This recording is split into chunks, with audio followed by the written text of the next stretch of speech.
السلام علیکم میرے بہت اچھے سامعین، بہت ہی انٹرسٹنگ کویسچن۔ اور روحانیت کی، صوفیزم کی جب ہم بات کرتے ہیں تو یہ وہ کیفیت ہے کہ جس سے بہت سے اسٹوڈنٹ گزرتے ہیں، بہت سے مرید گزرتے ہیں۔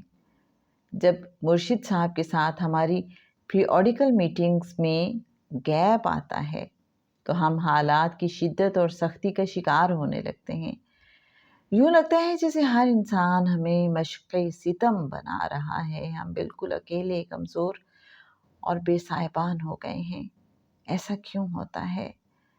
اس تکلیف دہ صورتحال سے کیسے بچا جا سکتا ہے؟ جناب سید سرفراز احمد شاہ صاحب اپنی کتاب جہان فقیر کے پیج 70 پہ اس کا جواب یوں دیتے ہیں کہ اگر آپ کے مرشد مرد کامل اور صاحب علم ہیں، اور انسان صاحب علم اسی وقت ہوتا ہے جب وہ شریعت اور سنت پر عمل پیرا ہوتا ہے۔ وہ انسان ہیں، پھر بھی غلطیاں کوتاہیاں ہو جاتی ہیں، لیکن کانشیس ایفرٹ یہ ہے کہ وہ سنت اور شریعت پر عمل کر لیں۔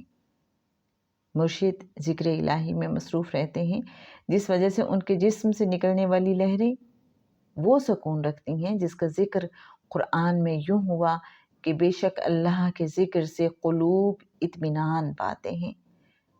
جب آپ اپنے مرشد سے پیریوڈیکلی ملتے رہتے ہیں تو سکون کی وہ لہریں آپ پر اثر انداز ہوتی ہیں اور اس کے اثرات آپ پر قائم رہتے ہیں۔ دوسری بات یہ ہے کہ جب آپ اپنے مرشد صاحب سے ملتے رہتے ہیں تو آپ کی تمام تر توجہ رب تعالیٰ کی طرف رہتی ہے، رب تعالیٰ سے متعلق باتوں پر رہتی ہے، ذکر الہی کی طرف آپ مائل رہتے ہیں۔ نتیجہ یہ ہے کہ خود آپ کو ایک پروٹیکشن کا احساس رہتا ہے، آپ اللہ تعالیٰ کو اپنے ساتھ محسوس کرتے رہتے ہیں۔ جیسے حضرت جنید بغدادی رحمۃ اللہ علیہ نے بچپن میں ایک سبق پڑھا تھا، اللہم معی، اللہ میرے ساتھ ہے۔ ان کے دادا نے اس سبق میں ان کی پختگی کا امتحان یوں لیا کہ ایک روز گھر کے سامنے سے گزرنے والے رستے پر چپکے سے ایک چمکتا ہوا خوبصورت سیب رکھ دیا، اور پھر حضرت جنید بغدادی رحمۃ اللہ علیہ کی توجہ اس طرف دلائی کہ دیکھو کسی کا سیب وہاں رکھا ہے، جا کر اٹھا لاؤ۔ 4-5 سال کا بچہ دوڑتا ہوا گیا، لیکن جیسے ہی سیب اٹھانے کے لیے ہاتھ آگے بڑھایا تو یکدم رک گیا اور ہاتھ پیچھے کر لیا۔ دادا نے پوچھا کیا ہوا، تم نے یہ سیب لیا کیوں نہیں؟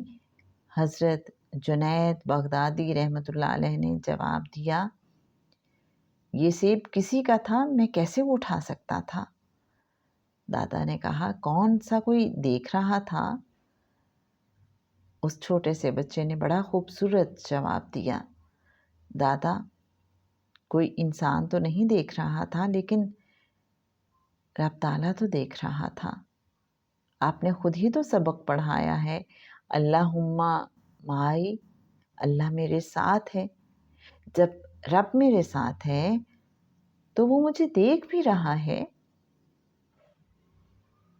انسان جب ذکر الہی کرتا ہے تو اسے یہ احساس رہتا ہے کہ میرا رب میرے ساتھ ہے، اس وجہ سے اس کے دل کو سکون بھی رہتا ہے، اور یہ احساس بھی کہ میرے اور دھوپ کے درمیان مرشد صاحب ایک سائبان اور چھتری کی مانند ہے، ایسی چھتری جو میرے سر پر دھوپ نہیں آنے دے رہی۔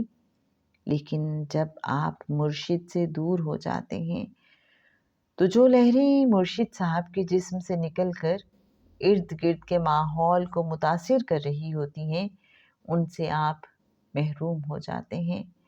یوں آپ کو اپنی زندگی میں بے سکونی محسوس ہوتی ہے۔